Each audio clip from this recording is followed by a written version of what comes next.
I pledge allegiance to the flag of the United States of America and to the republic for which it stands, one nation, under God, indivisible, with liberty and justice for all.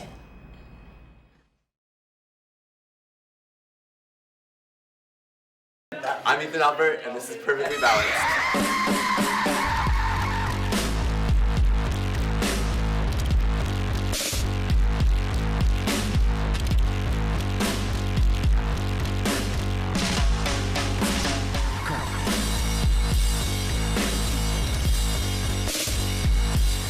Good morning, King Philip, and welcome back to this week's edition of Wake Up Warriors. Mankind has made many advances into space, but the first moon landing will probably forever be remembered as the most astronomical.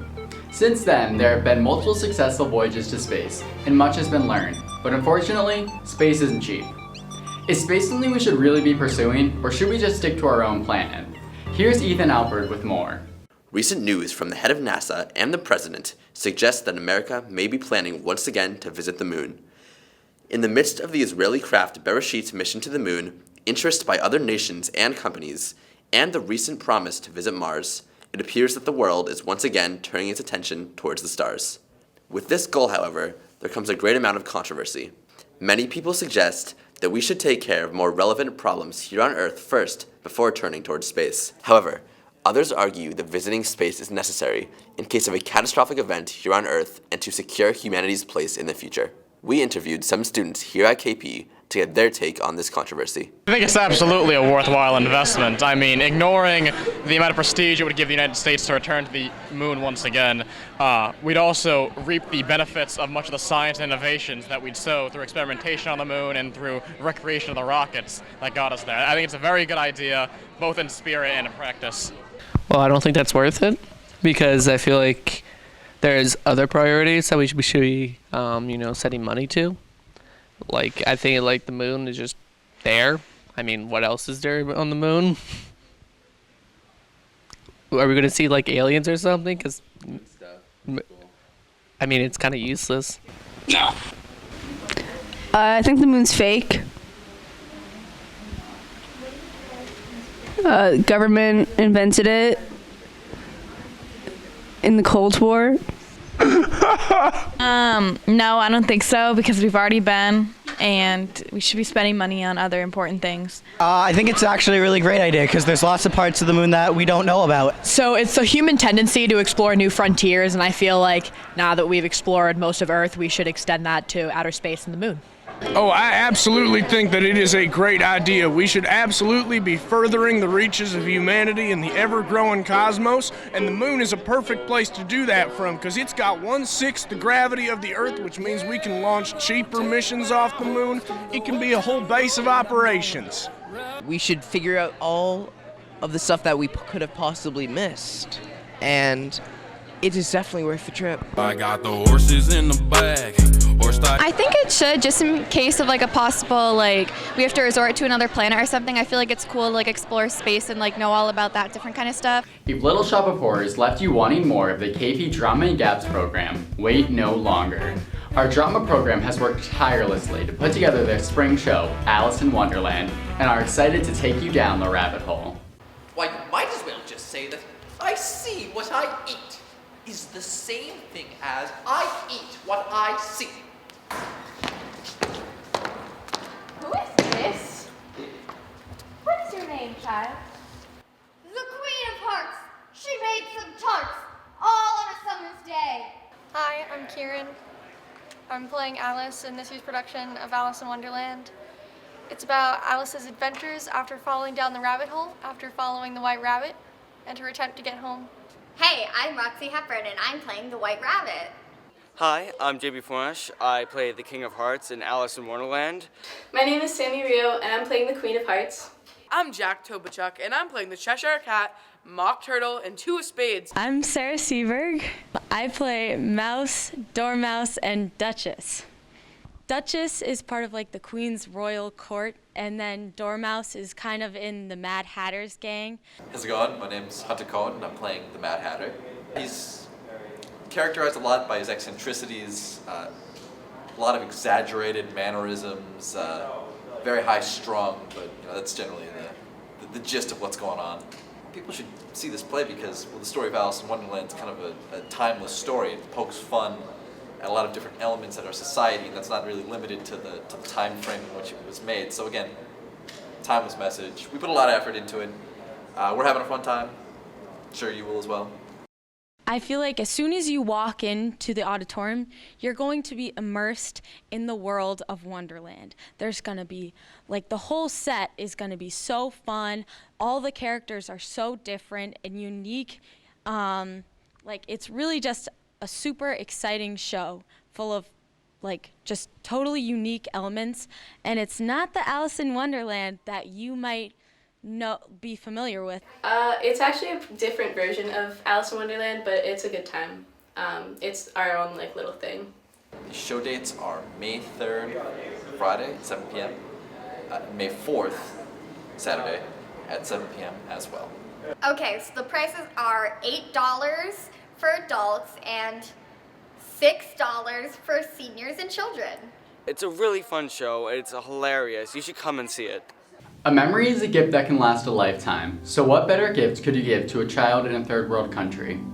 The Memory Project is an organization that gives children in lesser developed countries a portrait of themselves drawn by volunteers from all over the world. The Art National Honor Society has made it a tradition to partake in this amazing event, and this year their work was sent to war-torn Syrian children.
I wanted to say thank you so much for your hard work. It means a lot to these children.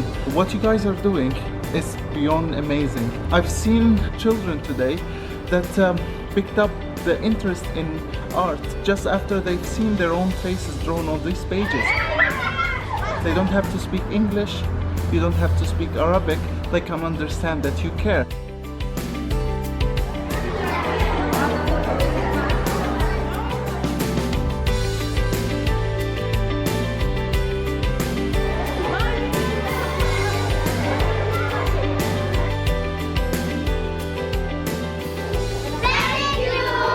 Thank you for everyone who participation and support this project. What do you do? Really, it's amazing and a special one.